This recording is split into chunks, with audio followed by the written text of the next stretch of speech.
Welcome to the Hangout Podcast. I'm your host, David Sciarretta. Come on in and hang out. In this episode, I was privileged to have a conversation with Dr. Mohiuddin. Dr. Mohiuddin is professor of medicine at the University of Maryland and is also director of the cardiac xenotransplantation program. As he describes in this episode, xenotransplantation is the use of genetically modified animal organs in humans. And Dr. Mohiuddin gives us an inspiring 3-decade description of his career that led up to the seminal moment in which a genetically modified pig heart was used and transplanted into a human who was near the end of his life, and what the remarkable impact of that was. Dr. Mohiuddin is a worldwide leader in this field, but is exceedingly humble, gives all the credit to his fellow researchers, as well as to the patients who have participated willingly in this collective advancement of science for the future good of humanity as we face a chronic shortage of organs to meet the needs for organ transplantations around the world. I hope you enjoy this conversation as much as I did.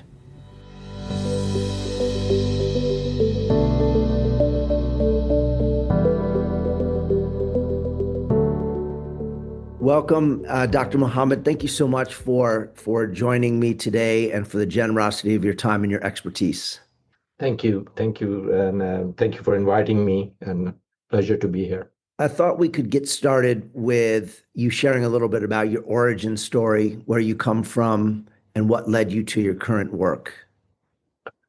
Yeah, I came to this country around in early 90s, to be specific, in 91, aspiring to be the best cardiac surgeon you can be, and getting all the training here. Until that time, I'm originally from Pakistan, and people used to go to England and get their training and come back and serve in their country. But then U.S. opened up, and most of my classmates started coming to U.S. to get their training, and that was my case also. However, I landed at University of Pennsylvania, and while starting my fellowship there, I was intrigued by the research being done there. At that time, there were some landmark papers that came out from that institution. In fact, that particular group. So I was convinced by my mentor at that time that if I go into the field of xenotransplantation, I may have the potential of helping several hundredfold more people than I will be as just a cardiac surgeon. So that kind of didn't sink in at that time, but after working there for a couple of years, then I made up my mind that this is exactly what I want to do, because in my mind I believed in it, that although we were working on a small animal model, putting a hamster heart in a rat, to go from there into human was a long journey, and even my family was not very committed. That is it this what you want to do? Do you think this is the right path? But for some reason I believed in it and chose to continue that path, and that path led to. It took me about 33 years to do the first human transplant. So there's lots happened in between. Well, yeah, thank you for that overview. And I know there's a lot of work that went into those 3 decades, right? Someone who of my age, I remember the Baby Faye case, Yes. which was kind of a pop culture phenomena of, I think, a newborn, an infant who received, I think, a baboon heart and just lived for a very short period of time. What what what has kept you going for 3 decades in a field that I think the average person doesn't even fully understand, right? It almost seems like a sci-fi field. Yeah. And I've been told that, I've been working I'm doing some kind of a voodoo work. Right. Yeah, and even I won't lie that there were several periods in that journey that when I questioned myself that am I doing the right thing? Because the field at times, completely died, right? So there was no funding. There were very few people, indulging in this kind of studies. There was a time when there were moratorium on xenotransplantation in certain countries like England, just because the initial transplants were done using non-human primate organs. And they later found out that there could be some diseases that can be transmitted through non-human primate like HIV. So that kind of, killed that field. Just like baby Faye, there were multiple other transplants that were done, transplanting kidneys, mostly, and livers. But they all failed because they didn't have any background of research in it also, and were done as a desperate measure to save life. So I mean, those kind of experiments did happen earlier than so, and what motivated me was whenever things got slow, or when I was started thinking of just going back to cardiac surgery, some hope came in, and that kept the fire burning. The real hope came in when I moved to NIH, National Institute of Health, in 2005, where I was given complete liberty to develop this program. And before that, you were working for someone else, you're following someone else's mission, but here, I kind of developed my own ideas, and that definitely helped. I mean, there's a lot of people who helped me on the way. I couldn't have been here without their mentorship and effort, which I try to transfer to my mentees. But again, like you said, it was a very, very hard job. I mean, it was like lots of ups and downs during that journey. Now, as I understand it, as a complete layperson, just doing a little bit of research, it's fundamentally driven by the extreme shortage of let's just take in this example we're talking about hearts, the extreme shortage of available hearts compared to the number of to the need, right? Yes. That's really what's driving that. Talk to us about what those numbers look like and how that's pushing your work forward. Yeah, so approximately just in United States that there are about 150,000 people who are waiting for an organ for transplant.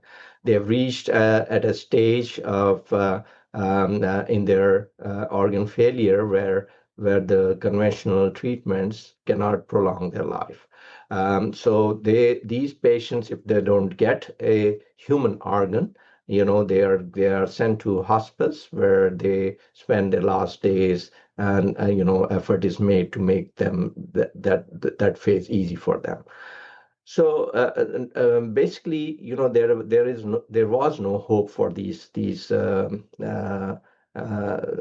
these patients. And however, there are other competing technologies that being developed. For heart, there are mechanical hearts available, left ventricular assist device, and now total artificial heart.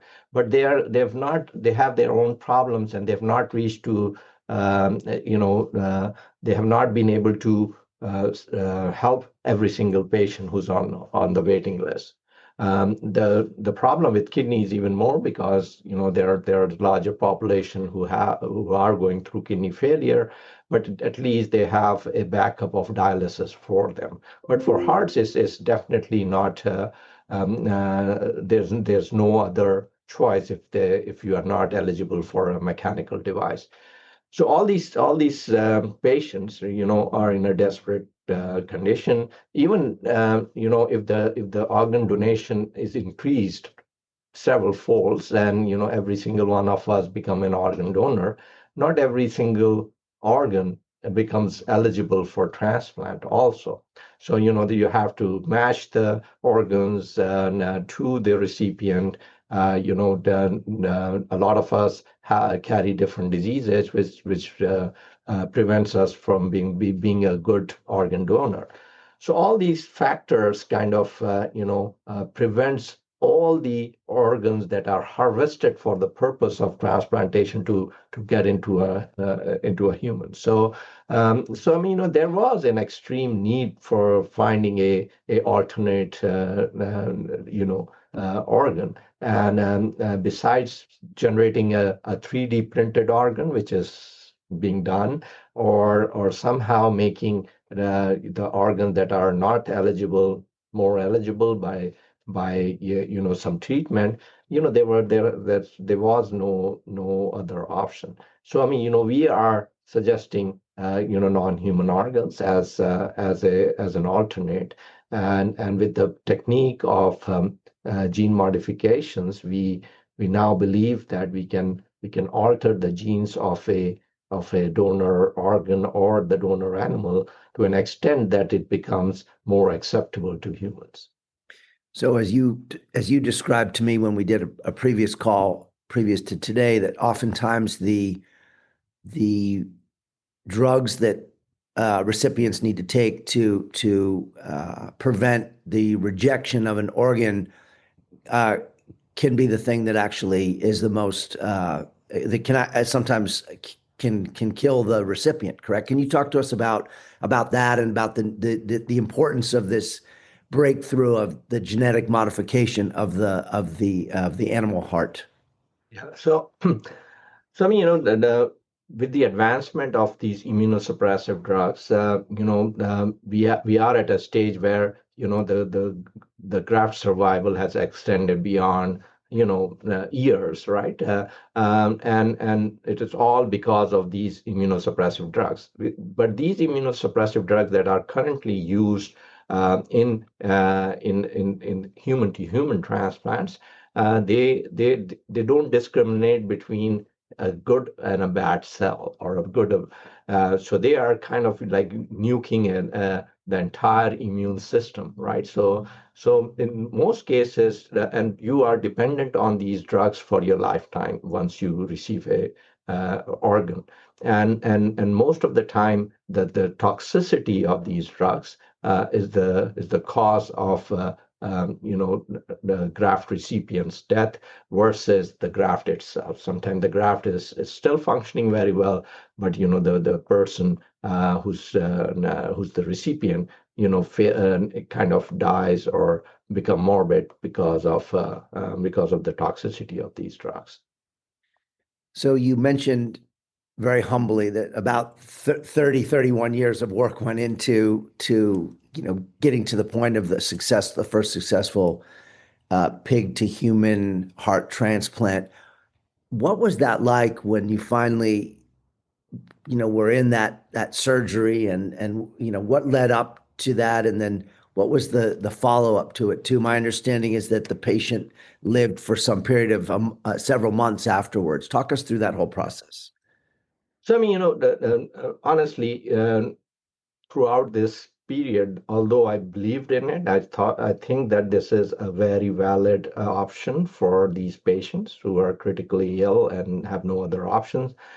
However, I never believed that this would have happened in my lifetime. Mm. So you can imagine when we put the first big heart in a human and it started to beat and that person, woke up, that I cannot even describe that feeling, right? I mean, it's like your entire life's work, coming to fruition right before your eyes. So I mean, that is totally what happened afterwards is that the patients who we were allowed to give these hearts to were at a stage that if we had not given them this heart, they would have died the next day. So in fact, our second patient, his heart arrested twice even before the transplant, and we had to resuscitate the heart and keep him alive for until we were able to put this transplant in. As I mentioned earlier, I mean, there is no alternate for those patients. There is a machine called ECMO that you use to that you are hooked to a tubings, and that machine kind of act as a pump to circulate the blood, which is the main function of the heart. The but you cannot live on that machines forever. It's a heavy machine. You cannot carry it. So our first patient was on that system for almost 40 days. So he wasn't bedridden. He couldn't even go to his bathroom. So his after the transplant, his major wish was when I be able to walk to the bathroom, right? So Oh. it's for 2 months he had not been able to go to the bathroom himself. So some, those were the small, wins that and we counted. I mean, if you think of as a layperson and say that, oh, this for your first patient lived for only 60 days, what have you achieved? I mean, that 60 days is nothing for us who are healthy, but for a person who doesn't know that he will be alive tomorrow, those 60 days means a lot. And they were able to enjoy those 60 days, although they were sick, but they were able to bond better with their families and did a lot of unfinished business that they could have done from the hospital. Well, I mean, you essentially you had a 60x return on investment, so to speak, right? I Right. mean, Right. that's tremendous. Yeah. And then we never promised that to the Right. patient because we didn't know, right? I mean, we had done hundreds, or in my case, thousands of experiments in animal models, and we were confident that we will not see rejection on the table. This heart will beat, and this patient will get up. But until we do that, we don't know, right? That will happen. But when that happened, it made even a stronger believer out of me. And I know, I'm sure there's definitely privacy concerns too, but was the cause of death of that patient rejection of the heart eventually, and it was just you were able to extend that much farther than you had originally anticipated, but eventually the body rejected it? So, as I mentioned, these patients were very, very sick. Right. So the experiments we have done before that led to these two transplants were done in like healthy animals, right? So those animals were able to take stronger immunosuppression and other manipulations. However, these patients were already so sick that we cannot. So we had a dilemma whether to save the patient or save the graft. So we Mhm. had to create that a very delicate balance between the two. For that, we had to reduce the immunosuppression because that was kind of causing the patient to get even sicker. But that made the heart vulnerable to rejection also. And ultimately, that's what happened, right? So we were fighting to maintain the adequate drug levels, which we could not because of the condition of the heart. He was getting infected and all that. And in the end, the rejection process took over. And in the first one, we were not clear, but in the second one, definitely this is what happened. But once we evaluated, and we are still evaluating all the specimen that these these two heroes, with whom I call heroes, who devoted their life for the learning of science, right? So, I mean, they they they themselves believe that they do not have a chance, but they wanted to go through this so we could learn and help others. So I mean, because of their courage, we are still learning to date from the specimen that we have achieved from them.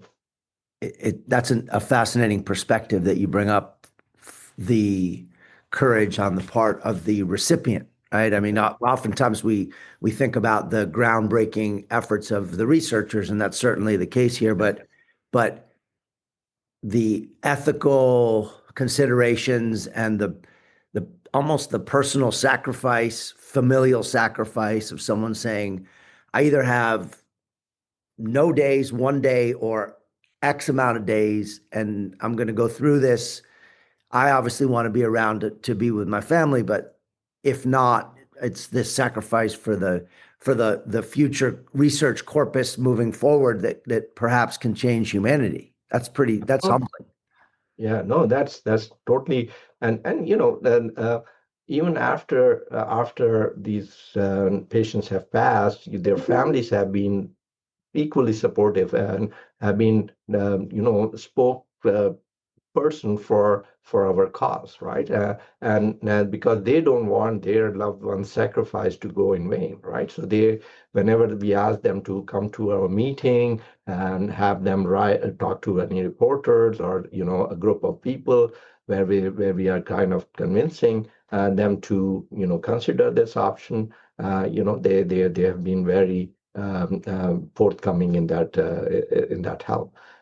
They both have written their experience, and we have published those experience from their immediate families also. Now, you mentioned that you never thought this would happen in your lifetime, and so it's kind of moved faster than you anticipated. Is the vision that eventually the efficacy of these procedures will get to the point where they can be more routine and used with someone for whom there's a medical necessity, but they're perhaps not at such an end stage that their survival, no matter what happens, is in question? That's exactly the future, right? I mean, that's in an ideal world, we would be able to we would have enough organs, available and sitting waiting to be transplanted, that we don't have to wait for an end organ failure. Means that when the heart comes to the stage where it requires transplantation, by that time, since heart controls the blood flow to all the other organs, your other organs also start getting damaged. And there in most of the cases there is multi-organ failure. So if we are able to prove that there is a heart which is from a young animal like pig that will not go through rejection. So a pig lifetime is about 20 years. So the pig that we use in these experiments were only 1 year old. So in an ideal world, you have 19 years left in that heart, right? So if you transplant and convince someone that, okay, this heart will work for 19 years. You have a 19-year warranty Right. on this heart, and you may not need a heart right now, but in 5 years or 10 years, you will need a heart. So do you want to go through the suffering of those 10 years, then get another heart, or you want to get it now, right? So this is way, I'm talking not in my lifetime probably, but who knows? And then other major advantages that what we have not talked about is the genetic modifications of these organs, right? I mean, the technology we have available now was not available like a decade ago, right? So with this technology, we can take out any antigen that is immunogenic to humans, to which we react, and we can also add human genes to the construct and make a customized pig, right? So in the future, it is a possibility that when you're born, your genes are taken out, and a pig is made ready for you when you need it. And my understanding too is that one of the benefits of the pig is that you can grow a heart fairly quickly, right? It's not it in what, a year or so? Yeah. So in a year, the heart the organ grows to a size of an adult human in terms of heart. You know, heart in heart you have to. It's very critical to match the size. But Right. in other organs like kidneys and livers, you don't even have to, get to the exact size. In liver, you can do a partial liver. And if there in China there was a transplant done when there was a cancer in the liver, so they took the part of the liver that had the cancer, put a big liver for a month. During that period, liver has the tremendous potential of regeneration. The liver, the original liver, grew to a size that it can support life. Then they took out the porcine liver, and that way, that they bridged the transplant through liver of a pig. I want to talk a little bit about both ethics, because I'm sure that those are parts of conversations that always come up for you, as well as what your critics say. Perhaps not your own personal critics, but critics just in general of the field, right? What are some of the ethical considerations that you go through in your work? And then what do critics say, people who would like either this research to stop or to pause? Talk to us about the obstacles you've faced in those regards. So one of the major reason that we picked pig was that it's been consumed for the dietary needs throughout the world, right? Almost about 90,000 pigs are slaughtered each day in United States for that purpose. So we thought that if we are using maybe 100 pigs a month for this purpose, it won't be a problem. But certainly, there were people who were very critical of sacrificing a healthy animal for that purpose. Although then the meat is consumed for in their meals, but so that was our major issue, that why sacrifice a healthy life to save a human life. I was even asked whether you will do the other way around. Would you give a pig your heart to save his life, right? So I mean, people go to that extent also. So and I've also been asked, why is it important to save human life, right? I mean, if it's ending at certain point, why should we even prolong it, right? So I mean, there are a lot of different opinions outside. My goal and the oath I have taken is to save life, right? So even if I save one life, I mean, that is, it's important for me. So I kind of take that criticism, but try to convince them that my goal is to save someone who needs to be saved and this is one of the ways I can save it. I mean, I'm sure you will ask about the religious restrictions, Right. right? So, growing up, you must have read that, my father used to politely tell me, could you find something else? Could you find another? And still, there I go to different countries where people ask, why pig and why cannot you do it? Take a cow's heart or a camel's heart or some other species heart. So I mean that has always been a question and still is. However, you'll be surprised to know that now the awareness is growing. So even in UAE, there is a verdict that because in a lot of Muslim countries, the taking organs after brain death is not allowed because they Right. think that you are mutilating the body, right?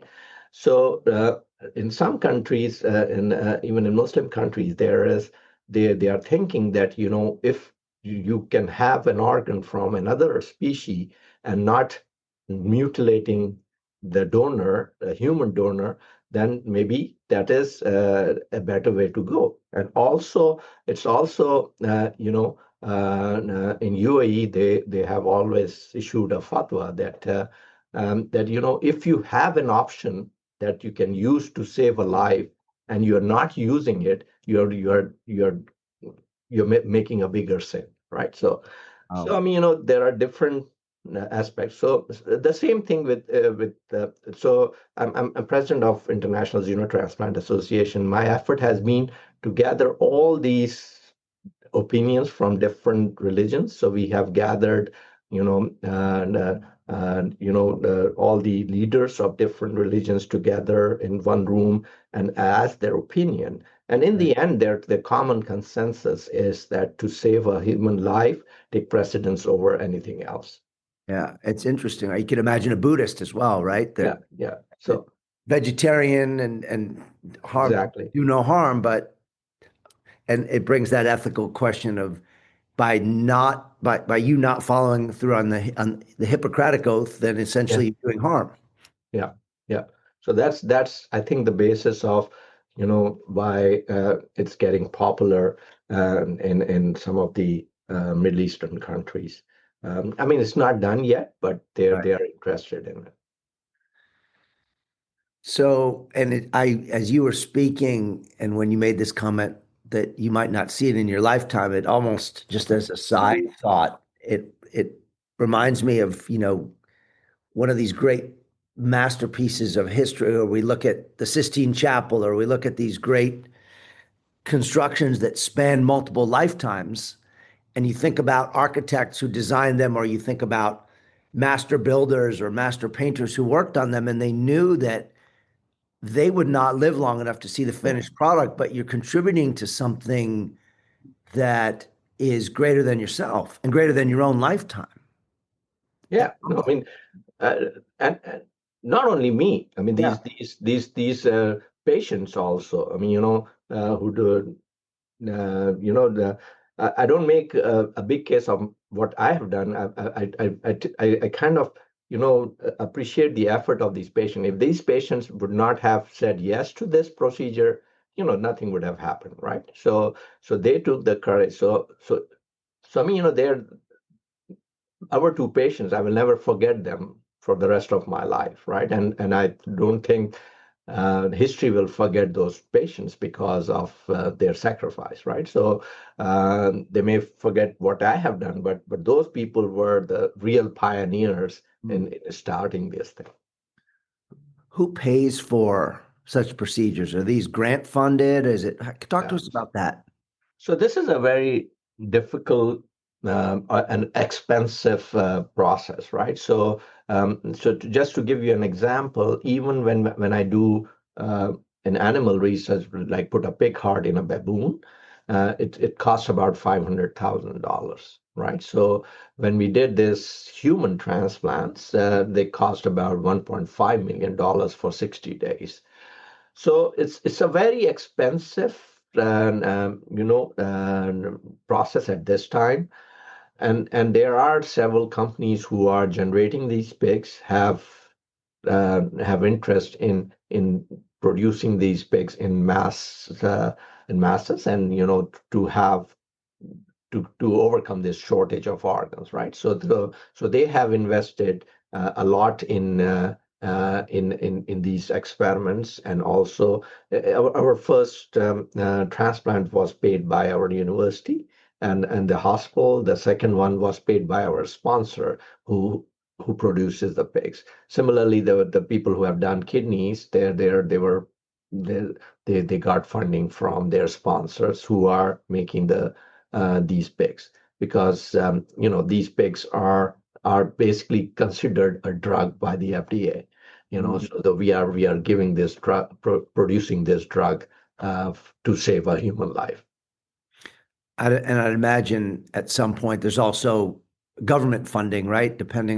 I'd imagine, and you mentioned an international association that you're the president of. So I'd imagine, like in the case of China, that was probably state funding in that Right. case. And so is there kind of a patchwork of state, private funding for all of these efforts?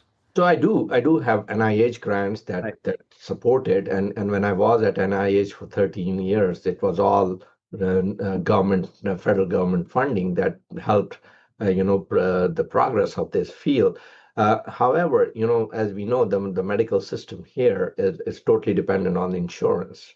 And you'll be surprised to know that our first patient had a clause in his insurance that no xenotransplantation can be done. So these guys think way ahead of us, right? So As you were talking about the cost, I flashed on my own insurance and my HMO plan that I'm part yeah, of, and trying to get something approved that's out of network, something small. yeah, I it's a thought of pain. imagine the Herculean effort to try to find the backing for something like this. Yeah.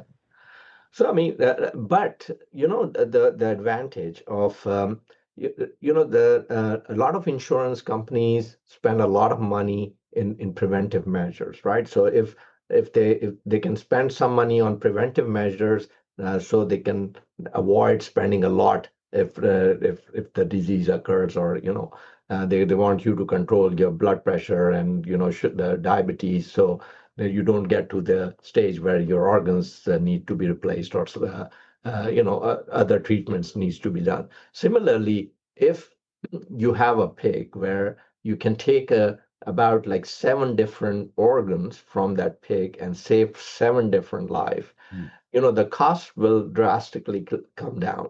Um, you know, the and there is, I mean, at least my hope is that it will replace allotransplantation. Although in the initially, everyone will prefer a human organ versus a non-human organ. But if we are able to convince them that this non-human organs is a better replacement than an organ from someone who's carrying diseases, or is older, and we don't know how this organ will function, that things will change, and the insurance company will see it as so a lot of companies ask me, when will you be able to do like 1,000 transplants a year? So I don't usually give them timeline, but Right. that's a real possibility, right? I mean, like I said, that if you can offer a transplant at an earlier time point of the disease, you can definitely, do more transplant than even required, more than the people who are on the waiting list. So, that way, a lot of these organs will be consumed, and the advantage is that if you have like 20 years of life in this organ, you can, after 20 years, give exactly the same organ again. Really?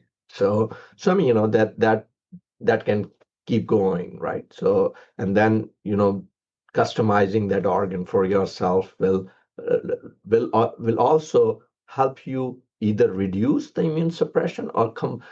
My goal is to completely avoid the immune suppression.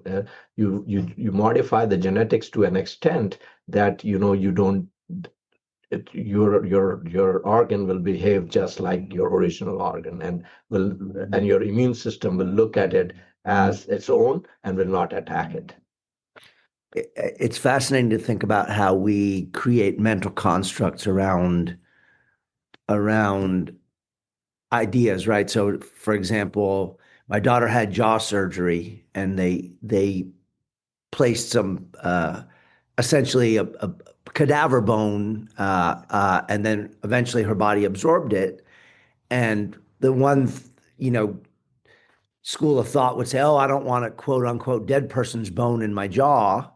But biologically, that's not even an issue, right? The body absorbs it, and it helped my daughter with her surgery. So we Yeah. moved past that, and I'm sure there's been thousands and thousands of those surgeries that happen every day around the country, and it's not a big deal. Maybe 50 years ago, people would have thought that was some sort of an abomination. And so, do you think in 100 years from now we'll be at a place where this is fairly commonplace I hope so. I mean, that's what now we believe in, that, we, the technique of gene modification is continuously evolving, and, we should be able to, completely change the genetics of a pig and make it more what you call humanized.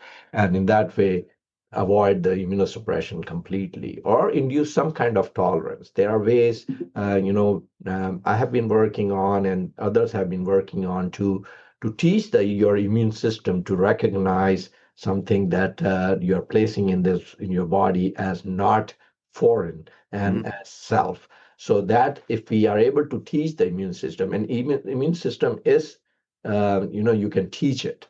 And if you are able to do that, then again, you don't need all these gene modifications. Your immune system will learn to recognize these foreign antigens as their own and will not attack them.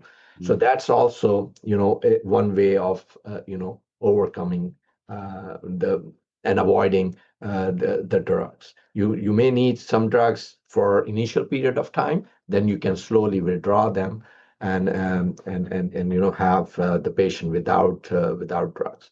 A lot of as you mentioned, as I mentioned to you, that a lot of toxicities of these drugs cause that premature death of the patients. However, sometimes compliance is also an issue.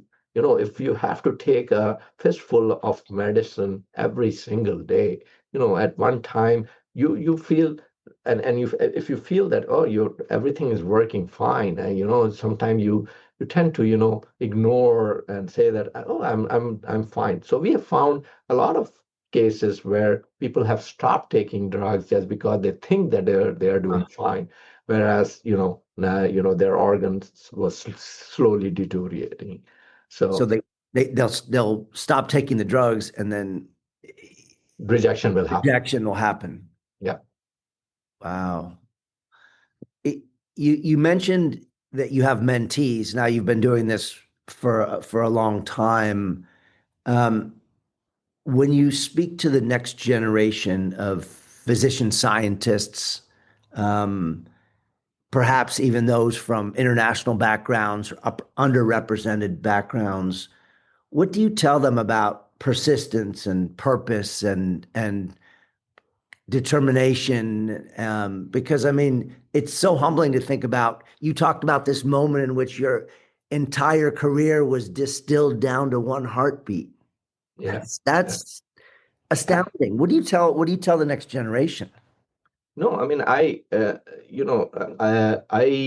could have chosen the lifestyle of a cardiac surgeon and would have been, very well off, much better off, must be doing much better than what I'm doing now. My family would have been, my kids would have been loan free and all that. But again, you have to understand that there has to be a purpose in your life, right? I mean, if you want to do something that you are remembered afterwards also, or during your life also, you have to find a niche where you can make a difference. So this is what I teach my student, that don't don't be a follower. Try to find your thing that's a little different. So when they come to my lab or my program, I said I'm open to your suggestions, because I'm not only here to teach you, I'm here to learn from you. You may come up with an idea that I've never thought of, right? And then when they bring those ideas, and if they convince me that those are good ideas, I try to encourage them to, pursue those ideas, right? Some of them, get exhausted and, give up. Some of them have taken it farther, right?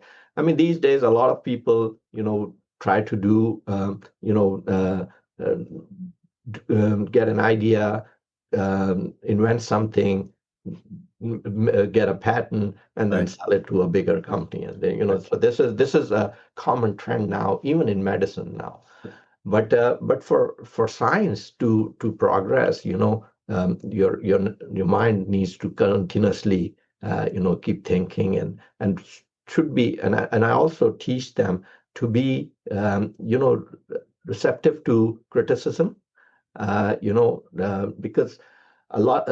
I give you an example. When I first came here, in this country, we had the CD drive, right? So we and we were using the CD drive, and I thought of, and I talked to my fellow resident.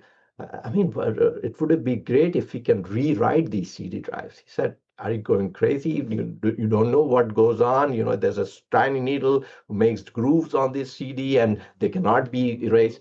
And in like few years, we had rewritable CD drives. So I mean, nothing is impossible, right? I mean, and sometimes our mind cannot comprehend. When I started and telling people that I want to put a pig heart in human, they said, Mm. "Oh, you crazy, right?" But these, so you have to be open to these new ideas. So this is my, what I can give back. I mean, uh, in particular, the reason I accepted this interview was because you are focusing on our young generation, because they are the ones who are the flag barriers, right? We need to give them motivation to keep thinking. It's the power of persistence plus creativity. Creativity. Creativity, right? I mean, we have tremendous amount of creativity among young ones. I mean, my kid can do things that I could have never imagined, right? So, but somebody have to nurture Right. that creativity, and and push them forward and support them, and that's the way to progress. Do you use AI in your research in Not yet, but yeah. slowly we are kind of incorporating. There's no way out from that at this moment. But we'll see. I mean, still it's an evolving field. We only are looking at the benefits of it. We don't know what harm it can do, and Um, so I mean, in our transplant field, it has not caused a huge impact, but in patient selection, and identifying disease population and all that, and AI is a huge help. Yeah. Just even, yeah, analyzing large data Right, sets, right? right, And right. coming up with patterns. Yeah. Well, you've been exceedingly generous with your time, and I really wanted to once again thank you and honor you for that and for your work and your humility. Is there anything that we have not touched on today that you were hoping we were going to talk about?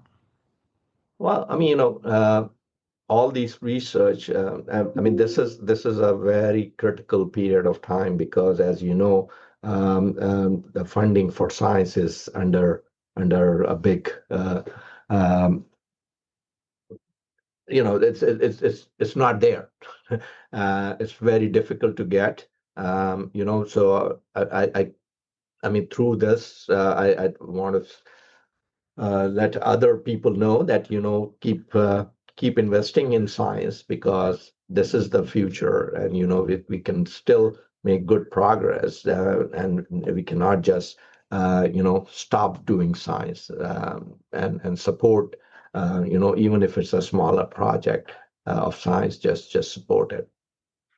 Well, I really thank you for your time and for your story. I was inspired when I read about you and your work, and also very grateful that you took this time and agreed to come on No, my the pleasure. show. And I will definitely be sharing this with young people and with our science teachers, because a lot of what they teach has to do with ethics, right? It's Yeah, not just um, formulas and analyses, but really what the impact of that is in the real world and in real life. So, yeah. and your work encapsulates that perfectly. Thank you. So, thank you so much for your time. Thanks for joining us on the Hangout Podcast. You can send us an email at podcastinfo@proton.me. Many thanks to my daughter Maya for editing this episode. I'd also like to underline that this podcast is entirely separate from my day job, and as such, all opinions expressed herein are mine and mine alone. Thanks for coming on in and hanging out.